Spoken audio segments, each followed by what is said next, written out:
Welcome to Biography Central. You are listening to Life of Sri Ramakrishna, a complete biography. Chapter 34. Narendra Nath. The Datta family of Simla was one of the most cultured and aristocratic in Calcutta. A leading member of this family, Durgacharan Dutt, renounced the world after the birth of his first child. The child, whose name was Vishwanath, grew up under the loving care of his mother and became a distinguished attorney of the Calcutta High Court. He earned much money, which he spent lavishly, mostly in charity. He was a man of many accomplishments, among which was music. His religious views extended beyond the bounds of Orthodox Hinduism, and he read the Bible and the Persian poet Hafiz. His wife Bhubaneswari Dasi was also gifted, noted alike for her practical common sense, and her power of endurance and faith in God. This happy pair was blessed in the year 1863 with a remarkable son in the person of Narendra Nath. From his early years, Narendra Nath was a distinguished figure among his playmates and companions. He was born with a strong body and a vigorous mind, but also possessed a tender heart. Keen intelligence, extraordinary memory, deep power of thought, and vivid imagination, combined with a love for truth, a passion for purity, a spirit of independence, intrepidity in action, and compassion for the needy. All these marked him out as a prodigy from his very youth. He soon acquired mastery in various branches of learning, particularly history and philosophy. He was also a skilled athlete and a good musician.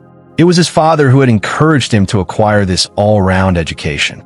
Nature had endowed Narendra Nath with a deep religious disposition, in which concentration was the most pronounced factor. Even as a child, he would purchase clay images of gods and play at meditation before them. One day, in a secluded corner of the house, he actually lost himself in this mimic meditation, with the result that his relatives, after diligent search, had to force open the door and shake him to bring him back to normal consciousness. Later on, meditation became his favorite occupation, and unknown to others, he spent a great part of the night in this way. Like many other young truth seekers, he joined the Brahmo Samaj and once went to Maharishi Devendra Nath for religious instruction. The Maharishi found in him many characteristics of a yogi and encouraged him in his meditations. Referring to his early visions, Narendra Nath said later on, "Every night, as I went to bed, two visions floated before my mind's eye. One of them pictured me as a successful man of the world, occupying the foremost place in society, and I felt that I actually had the power to carve out such a place for myself. A moment later would come the other vision, in which I found myself a wandering monk, dressed in a loincloth, living on chance morsels of food and spending the night under trees, depending solely on God. I felt that I could lead this sort of life too. Of these two visions, the latter appealed to me the more, and I thought that the life of a monk was the noblest on earth, and that I would embrace it." As a result of his deep study and penetrating intellect, Narendra Nath acquired great power in debate. In support of his views, he would marshal unanswerable arguments which silenced his opponents.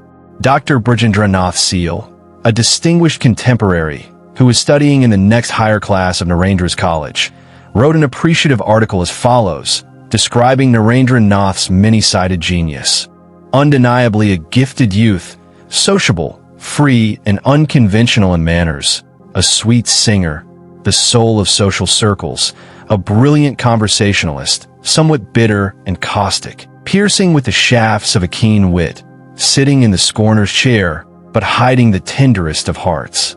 Under that garb of cynicism, altogether an inspired unconventional, but possessing what unconventionals lack, an iron will, somewhat peremptory and absolute, speaking with accents of authority, and withal possessing a strange power of the eye which could hold his listeners in thrall. I saw and recognized in him a high, ardent, and pure nature, vibrant and resonant with impassioned sensibilities. He was certainly no sour or cross-grained Puritan, no moral hypochondriac. He would indulge cynically in unconventional language except when he would spare my innocence. He took an almost morbid delight in shocking conventionality in its tabernacles, respectability in its booths, and in the pursuit of his sport would appear other than that. He was puzzling and mystifying those outside his inner circle of friends. But in the recesses of his soul, he wrestled with the fierce and fell spirit of desire, the subtle and elusive spirit of fancy.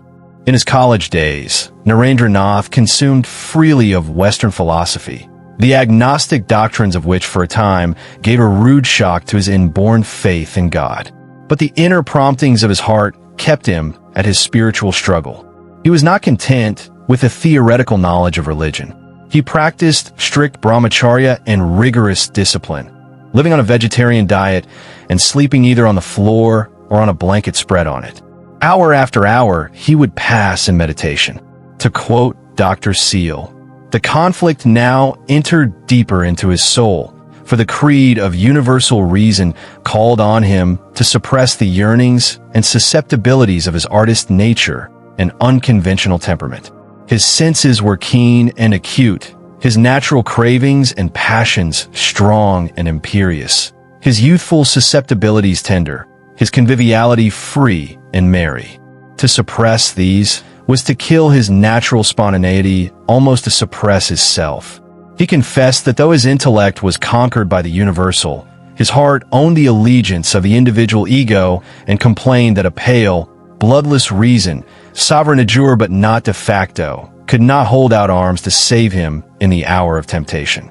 He wanted to know if my philosophy of pure reason could satisfy his senses, could mediate bodily, as it were, for the soul's deliverance.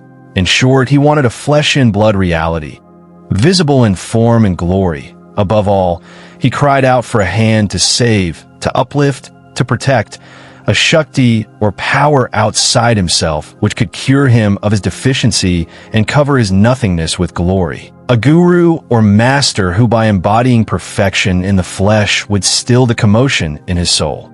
His yearning to realize God increased. He got no help from the teachings of the Brahmo Samaj. In his eagerness for realization, he one day approached Maharshi Devendra Nath and asked him point blank, "Sir, have you seen God?" The answer he received did not satisfy him. It was at this critical moment that he first met Sri Ramakrishna at the house of Narendra Nath Mithra of Calcutta, about the month of November 1880, when he was preparing for his first examination in arts. He sang a few songs.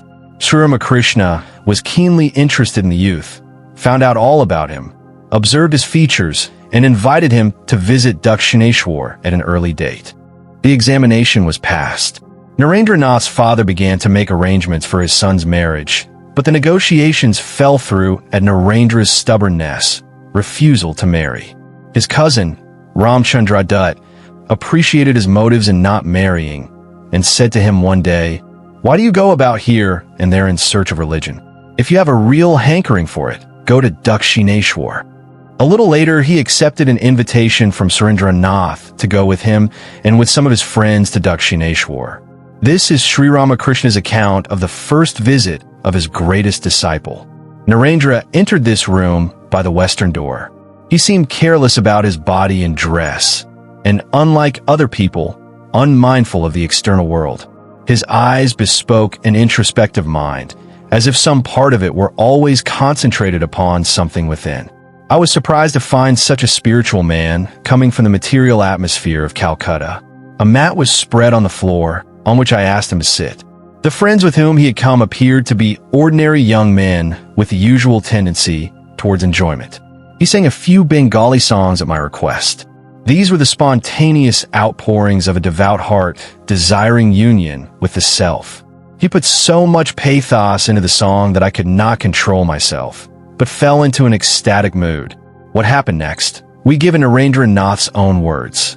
Well, I sang the song, but shortly after, he suddenly rose and, taking me by the hand, led me to the northern veranda, shutting the door behind him. It was screened from outside, so we were alone. I thought that he was going to give me some private instructions. But to my utter surprise, he began to shed profuse tears of joy as he held my hand, and addressing me most tenderly as one long familiar to him, said, "Ah, you come so late.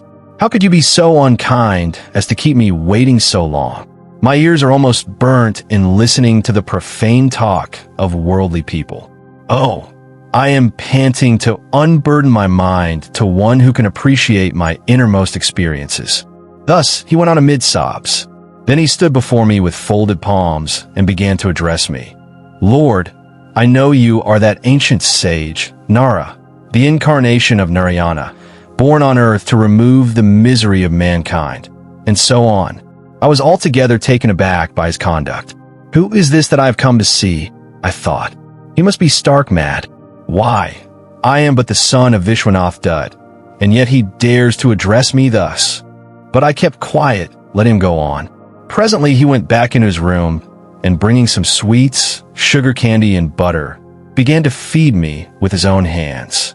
In vain did I say again and again, "Please give them to me, and I shall share them with my friends." He simply said, "They will have some afterwards," and stopped only after I had finished them all. Then he seized me by the hand and said, "Promise that you will come alone to me at an early date." At his importunity, I had to say yes, and returned with him to my friends. I sat and watched him. There was nothing wrong in his words, movements, or behavior towards others. Rather, from his spiritual conversation and ecstatic states, he seemed to be a man of genuine renunciation, and there was a marked consistency between his words and life. He said, "God can be realized. One can see and talk to him as I'm doing with you. But who cares to do so? People shed torrents of tears for their wife and children, for wealth or property. But who does so for the sake of God? If one weeps sincerely for him, he surely manifests himself." As I heard these things, I could not but believe that he was saying them not like an ordinary preacher, but from the depths of his own realization. But I could not reconcile his words with his strange conduct with me. So I concluded that he must be a monomaniac, meaning extremely obsessed with only one thing. But I could not help acknowledging the magnitude of his renunciation. He may be a madman, I thought, but only the fortunate few can have such renunciation. Even if insane, this man is the holiest of the holy, a true saint, and for that alone he deserves the reverential homage of mankind. With such conflicting thoughts, I bowed before him and begged his leave to return to Calcutta. About a month passed before Narendra Nath paid his second visit to the master. He went alone. We quote his own words about this eventful meeting. I found him sitting alone on the small bedstead. He was glad to see me, and calling me affectionately to his side, made me sit beside him on the bed. But the next moment, I found him overcome with a sort of emotion. Muttering something to himself, with his eyes fixed on me, he slowly drew near me.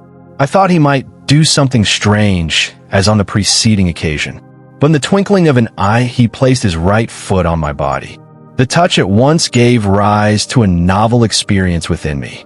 With my eyes open, I saw that the walls, and everything in the room, whirled rapidly and vanished in a knot, and the whole universe together with my individuality was about to merge in an all-encompassing mysterious void.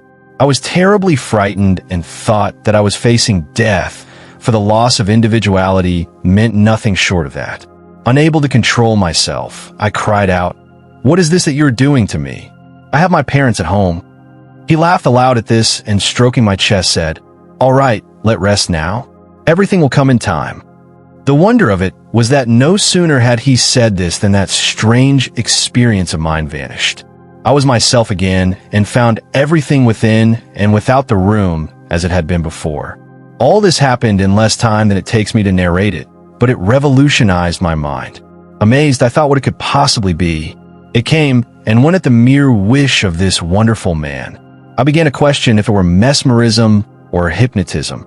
But that was not likely, for these acted only on weak minds, and I prided myself on being just the reverse. I had not surrendered myself to the stronger personality of the man. Rather, I had taken him to be a monomaniac. So what might this sudden transformation of mine be due to? I cannot come to any conclusion. It was an enigma, I thought, which I had better not attempt to solve. I was determined, however, to be on my guard and not to give him another chance to exert a similar influence over me. The next moment I thought, how could a man who metamorphosed at will a strong mind like mine be dismissed as a lunatic? Yet this was just the conclusion at which one would arrive from his effusions on the occasion of our first meeting. Unless, of course, he was an incarnation of God, which was seemed to me to be a far cry. So I was in a dilemma about the real nature of my experience, as well as the truth about this remarkable man, who was obviously pure and simple as a child. My rationalistic mind received an unpleasant rebuff at this failure in judging the true state of things. But I was resolved to fathom the mystery somehow. Thoughts like these occupied my mind during the whole of that day. But he became quite another man after this incident, and as on the previous occasion, treated me with great kindness and cordiality. His behavior towards me was like that of a man who meets an old friend after a long separation. He seemed not to be satisfied with entertaining and taking all possible care of me. This remarkably loving treatment engrossed my attention all the more. At last, finding that the day was coming to a close, I asked his leave to go. He seemed very much dejected at this, and gave me his permission only after I had promised to come again at my earliest convenience. During his third visit, Narendra Nath fared no better, though from the first he was determined not to be influenced. Sri Ramakrishna took him that day to the adjacent garden of Jadunath Malik. After strolling for some time, they took their seats in the parlor. Soon the master fell into a trance, and as Narendra watched, he was suddenly touched by him. Narendra immediately lost all outward consciousness. When he came to consciousness after a while, he found that the master was stroking his chest. Though Narendra was ignorant of what had happened in the meantime, the master learned many strange things regarding him. Referring to this incident, he said later on, "I asked him several questions while he was in that state. I asked him about his antecedents and whereabouts, his mission in this world, and the duration of his mortal life. He dived deep into himself and gave fitting answers to my questions. They only confirmed what I had seen and inferred about him. Those things shall be a secret, but I came to know that he was a sage who had attained perfection, a past master in meditation, and that the day he learned his real nature, he would give up the body by an act of will through yoga. It will be interesting to know what revelations the master had regarding Narendra before the latter's arrival at Dakshineshwar. This is how he described them. One day, I found that my mind was soaring high in samadhi along a luminous path.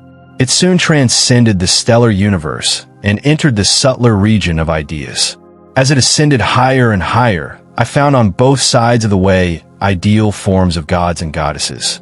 The mind then reached the outer limits of that region, where a luminous barrier separated the sphere of relative existence from that of the absolute.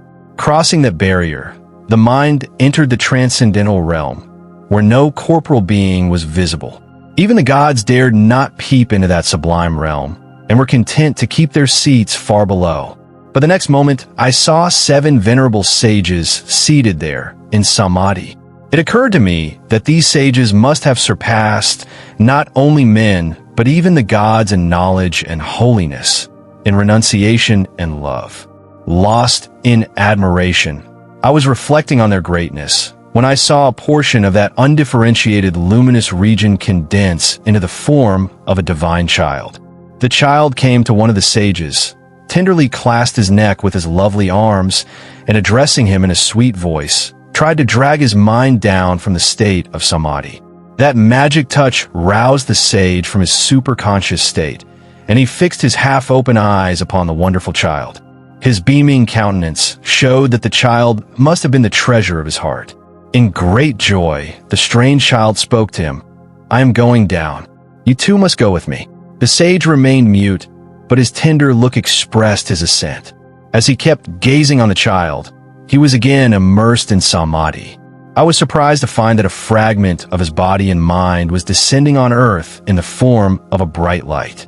No sooner had I seen Narendra than I recognized him to be that sage. Narendra Nath was now fully convinced of the extraordinary nature of that mighty power which was working through Sri Ramakrishna. This idea of the master as a monomaniac was replaced by a feeling of profound respect for him. He was not a believer in the necessity of a guru for the realization of God.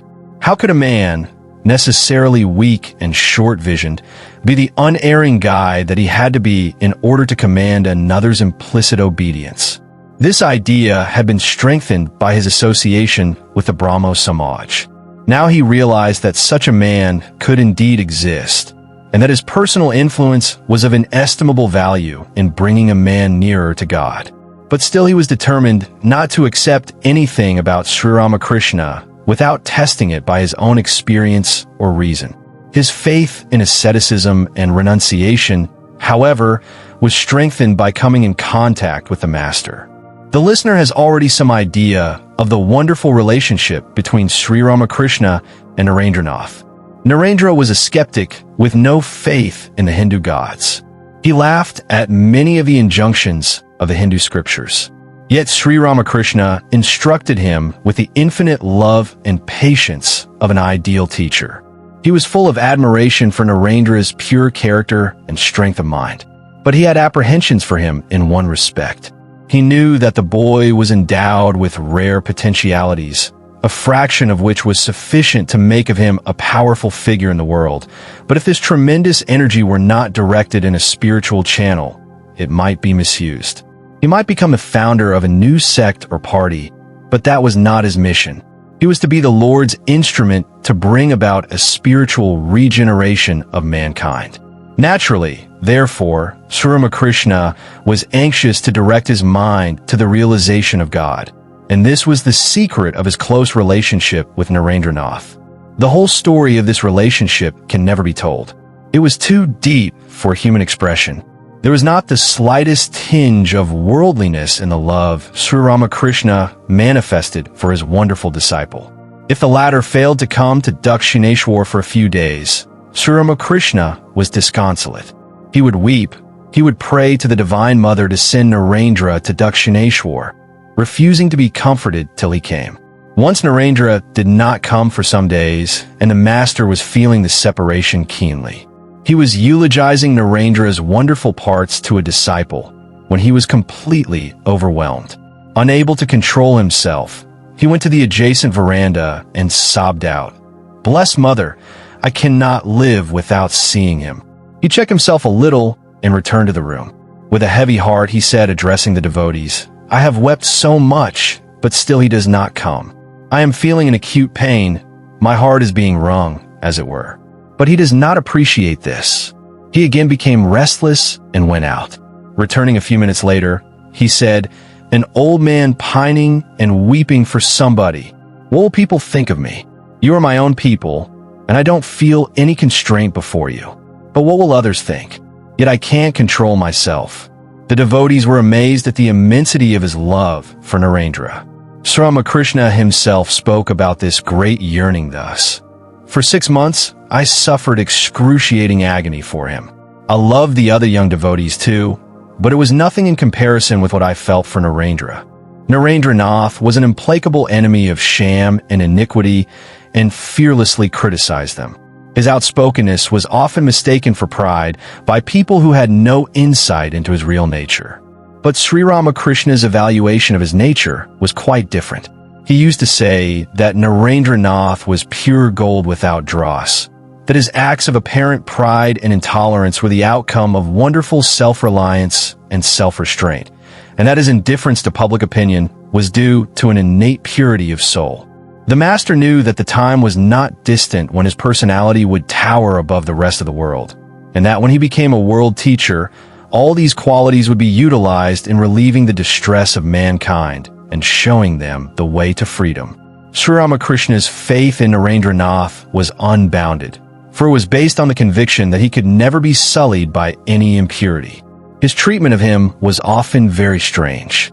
Knowing full well that praise turned the head of mortals, he nevertheless spoke highly of Narendra to others in his very presence. One day, there were assembled in his room Keshab Chandra Sain, Vijay Krishna Goswami with some other Brahmo devotees, and Narendra. The Master, in an exalted mood, cast his eyes first on the Brahmos and then on Narendra Nath, and a picture of the latter's future greatness flashed into his mind. After the meeting was over, he said, addressing some devotees, "Well, if Keshab is possessed of one characteristic which has made him famous, Narendra has got 18 such." Again, in Keshab and Vijay, I saw the light of knowledge burning like a candle flame. But in Narendra, it was like a blazing sun, dispelling the last vestige of ignorance and delusion. Narendra was among the audience. Instead of being puffed up by this unusual compliment, he felt insignificant in comparison with Keshav and Vijay and protested to the master, "Sir, what do you mean by saying such things? People will take you to be mad. How can you compare the renowned Keshav and the saintly Vijay with me, an unknown student? Please do not do so again." "I can't help it," said Sri Ramakrishna. "Do you think those were my words? The Divine Mother showed me certain things which I only repeated, and she never reveals to me anything but the truth." But this recourse to divine revelation did not satisfy Narendra Nath. He would question its authenticity, saying, "Who knows if these are the revelations of the Mother or the caprices of your own brain? If I were in your position, I would surely attribute them to imagination, pure and simple." Western philosophers tell us that we are often deceived by our senses, and the chances of deception are much more when there is a personal predisposition. "Since you love me and always wish to see me great, it is but natural that these fancies come into your mind." Thus, would Narendra Nath try to shake the settled beliefs of the master. If the master was in one of his lofty moods, he ignored Narendra's arguments as silly. But if he were in the ordinary state of mind, he would be much upset, at a loss to know why such a pure soul as Narendra hesitated to believe in his visions. In his perplexity, he would appeal to the Divine Mother and would be comforted only when she said, "Why do you listen to him? In a few days he will admit every word of it to be true." It would be of interest to recall another incident in this connection. Once Narendra failed to come to Dakshineshwar for 1 or 2 weeks. The master sent for him, but in vain. So one Sunday, he set out for Calcutta to visit Narendra. He knew that he would find him in the evening congregation of the Brahmas. He went to the Brahmo temple, never suspecting that his appearance there might cause any displeasure to its members. Rather, he had reason to think that they were generally well-disposed towards him. The preliminary ceremonies had been finished, and the preacher was about to deliver his sermon, when Sri Ramakrishna, in a semi-conscious state, entered. His unexpected arrival created a profound stir among the assembled devotees. All stood up to get a better view of him. Narendra had seen him from his place in the choir, and fathoming the motive of his sudden visit, went to his side. The preacher stopped his sermon. The leading members present forgot to show even common courtesy to their august visitor. They had an idea that he was responsible for the split in their camp, as Keshav and Vijay had changed their views after coming in contact with him. Sri Ramakrishna, who did not notice the disturbance caused by his presence, went straight to the pulpit and fell into samadhi. This only added to the disorder. It became necessary to turn off most of the lights in order to disperse the gathering. But it made confusion worse confounded, and everyone rushed for the door. Narendra was mortified at the cold reception accorded to the master. He now became anxious for his safety. As soon as the samadhi was over, Narendra somehow managed to spirit him away through the back door and accompanied him to Dakshineshwar. Referring to this incident, he said later on, "I can hardly describe the pain I felt that day to see the master humiliated for my sake. I reprimanded him for his thoughtless act, but he was not the least sorry for the incident and paid no heed to my words." Continuing, he said, "I would not hesitate to say harsh words to him for his blind love for me, without considerations of self-respect. I used to warn him that if he thought constantly of me, he would become like me, like King Bharati of the old legend, who, doting upon his pet deer, was born in his next life as a deer." These words had their effect on his childlike mind. He was alarmed to think of the probable consequences of his love for me. He said, "What you say is quite true. Then what will become of me? For I cannot bear your absence." He went anxiously to the Kali temple, whence he returned in a few minutes, smiling, and said to me, "You rogue, I won't listen to you anymore. Mother says that I love you because I see the Lord in you. And the day I shall no longer see the Lord in you, I shall not be able to bear even the sight of you." By this short but emphatic statement, he dismissed that day everything that I had ever said to him on the subject.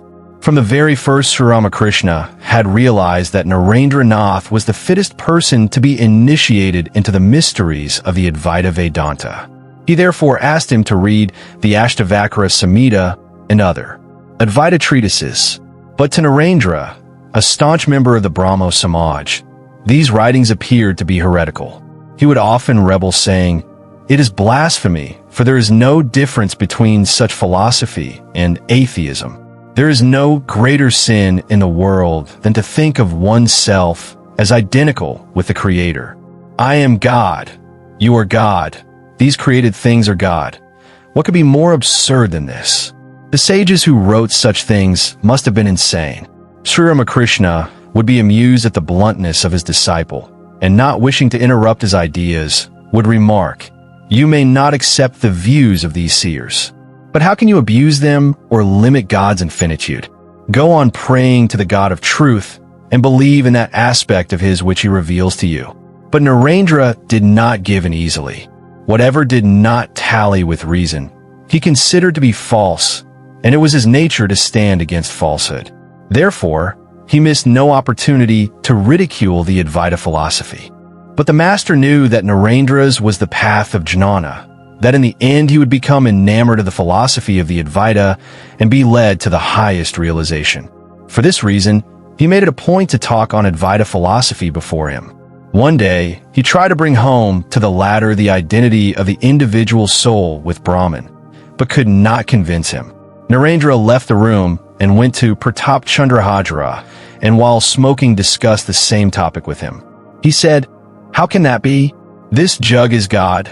This cup is God. Whatever we see is God. And we too are God. Nothing can be more preposterous." Hajra joined in this criticism and both laughed. Sri Ramakrishna was in his room, in a state of semi-consciousness. Hearing Narendra's laughter, he came out, with his cloth under his arm like a child. "Hello, what are you talking about?" he said smiling, touched Narendra and plunged into samadhi. Narendra described the effect of the touch. That magic touch of the master immediately brought a change over my mind. I was stupefied to find that really there was nothing in the universe but God. I saw it quite clearly, but kept silent to see if the idea would last. But that influence did not abate in the course of the day. I returned home, but there too, everything I saw appeared to be Brahman. I sat down to take my meal, but found that everything, the food, the plate, the person who served, and even myself, was nothing but that.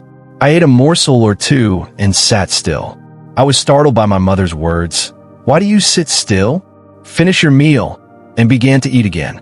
But all the while, whether eating or lying down or going to college, I had the same experience and felt myself always in a sort of comatose state. While walking in the streets, I noticed cabs plying, but I did not feel inclined to move out of the way, for I felt that the cabs and myself were of one stuff. There was no sensation in my limbs, which I thought were becoming paralyzed. I had no satisfaction from eating, and felt as if somebody else were eating. Sometimes I lay down during a meal, and after a few minutes got up and began to eat again. The result would be that on some days I would take too much, but it seemed to do no harm. My mother became alarmed and said that there must be something wrong with me. She was afraid that I would not live long. When the state altered a little, the world began to appear to me as a dream. While walking in Cornwallis Square, I would strike my head against the iron railings to see if they were real or only a dream. This state of things continued for some days. When I became normal again, I realized that I must have had a glimpse of the Advaita state. Then it struck me that the words of the scriptures were not false. Thenceforth, I could not deny the conclusions of the Advaita philosophy. The liberty which Narendra Nath enjoyed in his association with Sri Ramakrishna was unusual, as will be gathered from the following incident. He often argued with the master against image worship.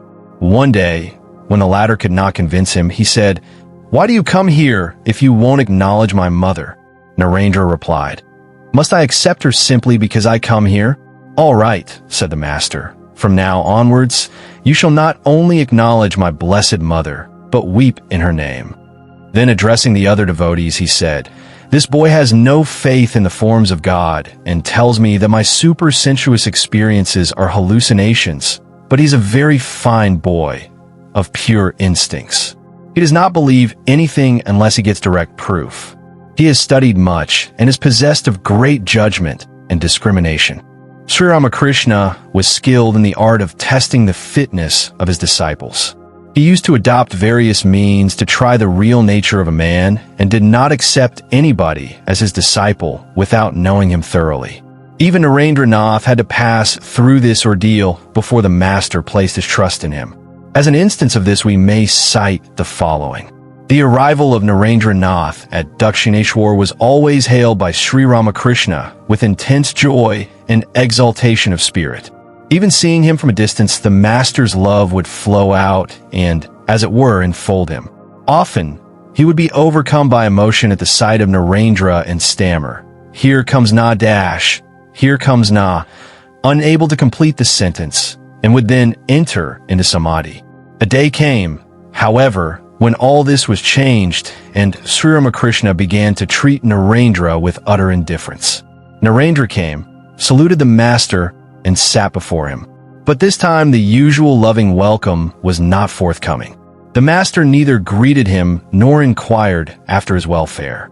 After looking at him once as if he were a stranger, without a sign of recognition, Sri Ramakrishna remained silent, immersed in his own thoughts. Narendra Nath, thinking Sri Ramakrishna to be absorbed, left the room and joining Hajra, who was seated on the veranda, began to talk and smoke with him. But later, when he heard Sri Ramakrishna talking to others, he went back into the room. Again, the master not only did not speak to him, but turned his face away from him. This attitude of indifference was maintained during the day. Towards evening, Narendra Nath, after saluting the master, returned to Calcutta. A week later, when he came again, he found Sri Ramakrishna's attitude towards him unchanged. He spent the day conversing with Hajra and others, and before dusk, returned home. The third and the fourth time it was the same. But Narendra Nath showed no resentment and continued to visit Sri Ramakrishna as usual. Between these visits, Sri Ramakrishna sometimes sent to his home to inquire after his welfare. But whenever Narendra came near him, he treated him with indifference. This went on for more than a month. Seeing that he still came to Dakshineshwar, Sri Ramakrishna one day called him and said, "Tell me, how is it that though I don't speak a word to you, you still continue to come here?" Narendra Nath replied, "Sir, it is not your words alone that draw me here. I love you and want to see you, therefore I come." Sri Ramakrishna, highly pleased with the answer, said, "I was only testing you to find out whether you would stay away when I did not show you love and attention. Only a person of your caliber could put up with so much neglect and indifference. Anyone else would have left me long ago and would never have come back." On another occasion, Sri Ramakrishna, calling Narendra Nath to the punch of a tea, said to him, "You see, through the practice of severe spiritual discipline, I have acquired supernatural powers. But what use can I make of them? I cannot even keep my body properly covered. Therefore, with the mother's permission, I am thinking of giving them to you. She has made known to me that you will have to do much work for her. If I impart these powers to you, you may use them when necessary. What do you say to that?" Narendra Nath knew that Sri Ramakrishna possessed certain powers, but his natural yearning for God prompted him to delay acceptance of the offer until he could give it due consideration. After reflecting for a moment, he asked, "Sir, will these powers help me towards God realization?" Sri Ramakrishna replied, "No, they will not do that, but they will be very helpful to you when, after realizing God, you engage yourself in his work." Narendra Nath said, "Then I don't want them. Let me first realize God, and afterwards I shall decide whether I want them or not. If I accept these wonderful powers now, I may forget my ideal, and in making use of them for some selfish purpose, may come to ruin." We are not certain whether the master really wanted to impart these supernatural powers to Narendra Nath, or whether he simply wanted to test him. But we do know that he was greatly pleased when Narendra Nath refused them. Narendra Nath passed days happily at the feet of the master, who, by his silent influence, was gradually capturing his heart. His method of imparting spiritual knowledge to his disciples was wonderful. At a glance, he would know what particular course would suit a particular devotee and would set himself to mold his character accordingly. Like a master athlete, he would proceed with great caution and restraint, now owning defeat at his hands to strengthen his spirit of self-reliance, now putting forth wonderful energy to overpower him in the struggle. Realizing that in everyone was infinite strength only requiring proper training to become manifest, he considered the pygmy as strong potentially as a giant. By intuition, he knew that a glorious future awaited his disciples, though they were ignorant of it. Holding that bright picture before their eyes, he encouraged everyone to remain in the path suited to him. At the same time, he warned them of the dangers to be expected. He kept himself minutely informed of their activities and always exerted his beneficent influence in controlling their youthful impetuosity. And all this was done silently and unobtrusively. Again and again he would tell his disciples to test his realizations. Once he said to Narendra, "Test me as the money changers test their coins. You must not accept me until you have tested me thoroughly." One day when the master was absent in Calcutta, Narendra came to Dakshineshwar.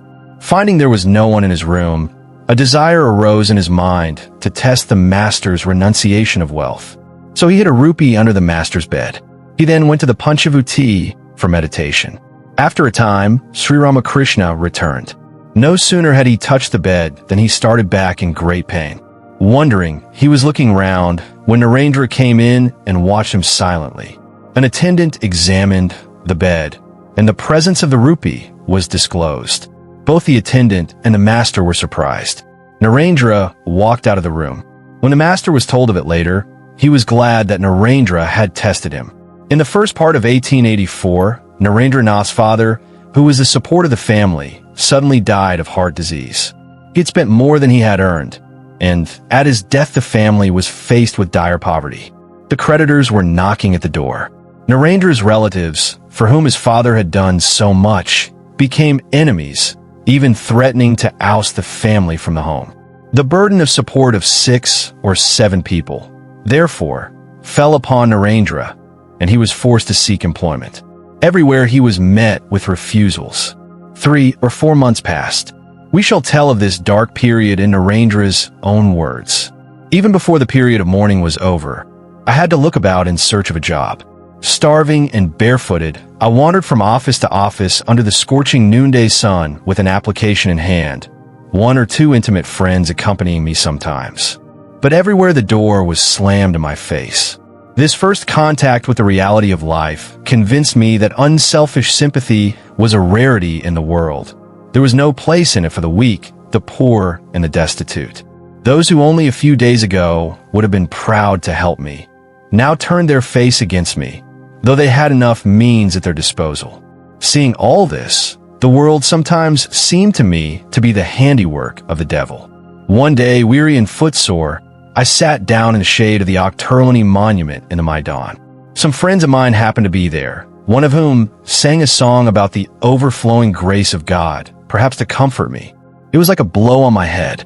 I remembered the helpless condition of my mother and brothers and exclaimed in bitter anguish and despondency, "Will you please stop that song?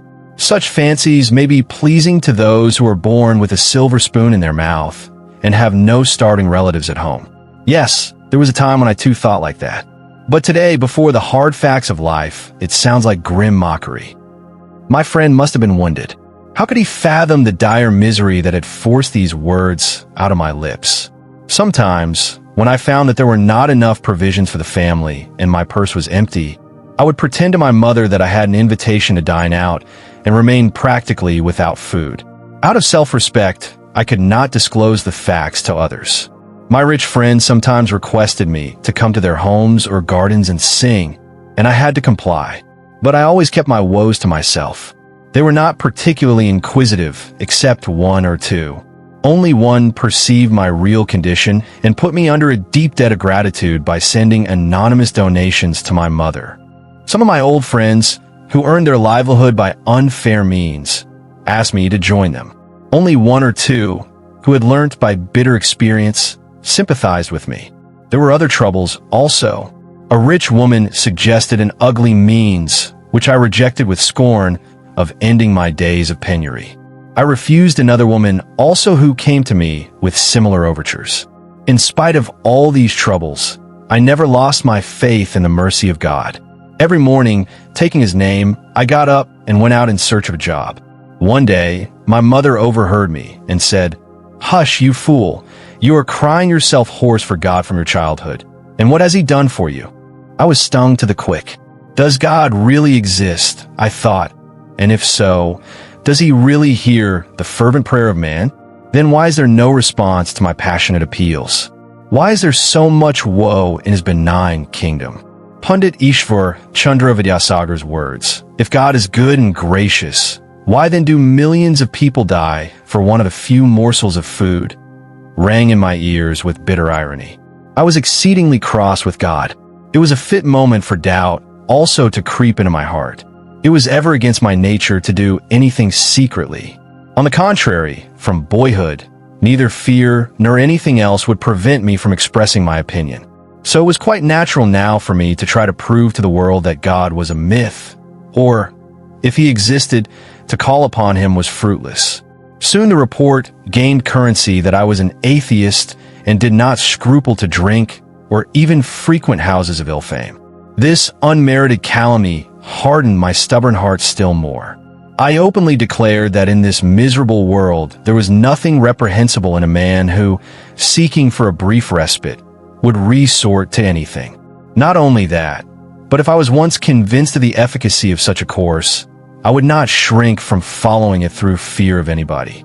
A garbled report of the situation soon reached the ears of the master and his devotees in Calcutta. Some of these came to me for first-hand information and hinted that they believed in some of the rumors at least. A sense of wounded pride filled my heart on finding that they could think me so low. In an exasperated mood, I gave them to understand plainly that it was cowardice to believe in God through fear of hell, and argued with them as to his existence or non-existence, quoting several Western philosophers in support. The result was that they took leave of me with the conviction that I was hopelessly lost, and I was glad. I thought that perhaps Sri Ramakrishna, too, would believe that, which thought raised my indignation again to the boiling point.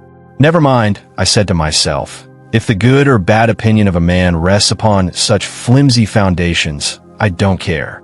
But I was amazed to hear later that the master had received the report coldly, without expressing an opinion one way or the other. And when one of his favorite disciples, Bhavanath, said to him with tears in his eyes, "Sir, I could not even dream that Narendra could stoop so low," he was furious and said, "Hush, you fool. The mother has told me that it can never be so. I shan't be able to look at you if you speak to me again like that." But notwithstanding these forced atheistic views, the vivid memory of the divine visions I had experienced since my boyhood, and especially after my contact with Sri Ramakrishna, led me to think that God must exist, and that there must be some way to realize him. Otherwise, life would be meaningless. In the midst of all troubles and tribulations, I must find that way. Days passed, and the mind continued to waver between doubt and certainty. My pecuniary troubles remained unchanged. The summer was over, and the rains set in. The search for a job still went on. One evening, after a whole day's fast and exposure to rain, I was returning home with tired limbs and a jaded mind. Overpowered with exhaustion and unable to move a step forward, I sank down on the outer plinth of a house on the roadside. I can't say whether I was insensible or not for a time. Various thoughts crowded in on my mind, but I was too weak to drive them off and fix my attention on any particular thing. Suddenly, I felt as if by some divine power the coverings of my soul were removed one after another. All my former doubts regarding the coexistence of divine justice and mercy and the presence of misery in the creation of a blissful providence were automatically solved. By a deep introspection, I found the meaning of it all and was satisfied. As I proceeded homewards, I found there was no trace of fatigue in the body, and the mind was refreshed with wonderful strength and peace. Henceforth, I became deaf to the praise and blame of worldly people. I was convinced that I was not born like humdrum people to earn money and maintain my family, much less to strive for sense pleasure. I began secretly to prepare myself to renounce the world like my grandfather.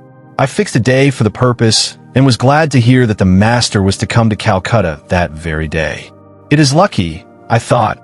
I shall leave the world with the blessings of my guru. As soon as I met the master, he pressed me hard to spend that night with him at Dakshineshwar. I made various excuses, but to no purpose. I had to accompany him. There was not much talk in the carriage. Reaching Dakshineshwar, I was seated for some time in his room along with others when he went into a trance. Presently he drew near me and, touching me with great tenderness, began to sing a song with tears in his eyes.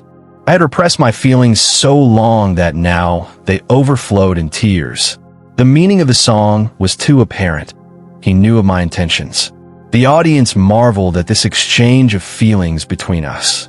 When a master regained his normal mood, some of them asked him the reason of it, and he replied with a smile, "Oh, it was something between him and me." Then at night he dismissed the others, and calling me to his side said, "I know you have come for the mother's work, and will not be able to remain in the world. But for my sake, stay as long as I live." Saying this, he burst into tears again. The next day, with his permission, I returned home. 1,000 thoughts about the maintenance of the family assailed me. I began to look about again for a living. By working in an attorney's office and translating a few books, I got just enough means to live from hand to mouth, but it was not permanent, and there was no fixed income to maintain my mother and brothers. One day the idea struck me that God listened to Sri Ramakrishna's prayers. So why should I not ask him to pray for me for the removal of my pecuniary wants, a favor the master would never deny me? I hurried to Dakshineshwar and insisted on his making the appeal on behalf of my starving family. He said, "My boy, I can't make such demands. But why don't you go and ask the mother yourself? All your sufferings are due to your disregard of her." I said, "I do not know the mother. You please speak to her on my behalf." "You must."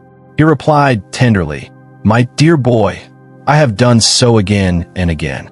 But you do not accept her, and so she does not grant my prayer. All right, it is Tuesday. Go to the Kali temple. Tonight, prostrate yourself before the mother and ask her any boon you like. It shall be granted. She is knowledge absolute, the inscrutable power of Brahman, and by her mere will has given birth to this world. Everything is in her power to give." I believed every word and eagerly waited for the night. About 9 o'clock, the master commanded me to go to the temple. As I went, I was filled with a divine intoxication. My feet were unsteady. My heart was leaping in anticipation of the joy of beholding the living goddess and hearing her words. I was full of the idea. Reaching the temple, as I cast my eyes upon the image, I actually found that the Divine Mother was living and conscious, the perennial fountain of divine love and beauty. I was caught in a surging wave of devotion and love. In an ecstasy of joy, I prostrated myself again and again before the mother and prayed, "Mother, give me discrimination, give me renunciation, give unto me knowledge and devotion. Grant that I may have an uninterrupted vision of thee." A serene peace reigned in my soul. The world was forgotten. Only the Divine Mother shone within my heart. As soon as I returned, Sri Ramakrishna asked me if I had prayed to the mother for the removal of my worldly wants. I was startled at his question and said, "No, sir, I forgot all about it. But is there any remedy now?" "Go again," said he, "and tell her about your wants." I again set out for the temple, but at the sight of the mother again forgot my mission, bowed to her repeatedly, and prayed only for love and devotion. The master asked me if I had done it the second time. I told him what had happened. He said, "How thoughtless. Couldn't you restrain yourself enough to say those few words? Well, try once more and make that prayer to her. Quick." I went for the third time, but on entering the temple, a terrible shame overpowered me. I thought, what a trifle I have come to pray to the mother about.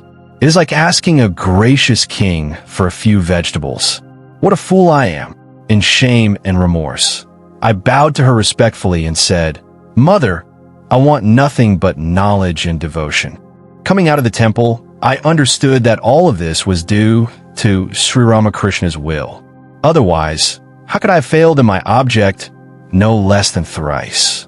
I came to him and said, "Sir, it is you who have cast a charm over my mind and made me forgetful. Now please grant me the boon that my people at home may no longer suffer the pinch of poverty." He said, "Such a prayer never comes from my lips. I asked you to pray for yourself, but you couldn't do it. It appears that you're not destined to enjoy worldly happiness. Well, I can't help it, but I would not let him go. I insisted on his granting that prayer. At last, he said, 'All right, they will never be in want of plain food and clothing.'" The above incident marked the opening of a new chapter in Narendra Nath's life. Hitherto, he had not realized the significance of the motherhood of God. He had had nothing but contempt for worship through images and symbols. But now all this was changed. The secret of the worship of a personal God was revealed to him and lent a fullness and breadth to his vision. How glad Sri Ramakrishna was over this incident will appear from the following account of an eyewitness. "Coming to Dakshineshwar at noon, I found the master alone in his room and Narendra sleeping outside. Sri Ramakrishna was in a joyous mood, and as soon as I saluted him, he said, pointing to Narendra, 'Look here, that boy is exceptionally good. His name is Narendra. He would not accept the Divine Mother before, but did so yesterday. He is in straitened circumstances nowadays. So I advised him to pray to the Mother for riches, but he couldn't. He said he was put to shame. Returning from the temple, he asked me to teach him a song of the Mother, which I did. The whole of the last night, he sang that song. So he is sleeping now.' Then with unfeigned delight, he said, 'Isn't it wonderful that Narendra has accepted Mother?' I said yes. After a brief pause, he repeated the question, and thus it went on for some time. At about 4 o'clock, Narendra came to Sri Ramakrishna before leaving for Calcutta.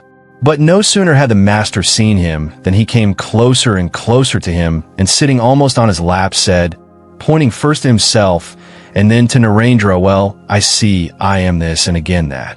Really, I feel no difference, as a stick floating on the Ganges seems to divide the water, which in reality is one. Do you see my point? Well, whatever is Mother, isn't it?' After talking a few minutes like this, he wished to smoke. I prepared tobacco and gave him the hookah. After 1 or 2 puffs at it, he said he would smoke from the chillum pipe. Then he offered it to Narendra, saying, 'Pull at it through my hands.' Narendra, of course, hesitated. How could he defile the hands of his guru by touching them with his lips? But Sri Ramakrishna said, 'What foolish ideas you have. Am I different from you? This is myself, and that too is myself.' He again put forth his hands towards the lips of Narendra, who had no alternative but to comply with the request. Narendra took 2 or 3 puffs. Sri Ramakrishna was about to smoke, when Narendra hurriedly interfered, saying, 'Please wash your hands first, sir.' But his protest was in vain. 'What silly ideas of differentiation you have,' the master said, and smoked without washing the hands, talking all the while in an exalted mood. I was surprised to see Sri Ramakrishna, who could not take any food, part of which had already been offered to somebody else, making this remarkable exception in the case of Narendra Nath. It gave me an idea of his love and kinship to Narendra. When, at about 8 o'clock, he was in his normal mood again, I and Narendra took leave of him and walked to Calcutta. Afterwards, Narendra often said, 'Sri Ramakrishna was the only person who, ever since he had met me, believed in me uniformly throughout. Even my mother and brothers did not do so. It was his unflinching trust and love for me that bound me to him forever. He alone knew how to love another. Worldly people only make a show of love for selfish ends.'"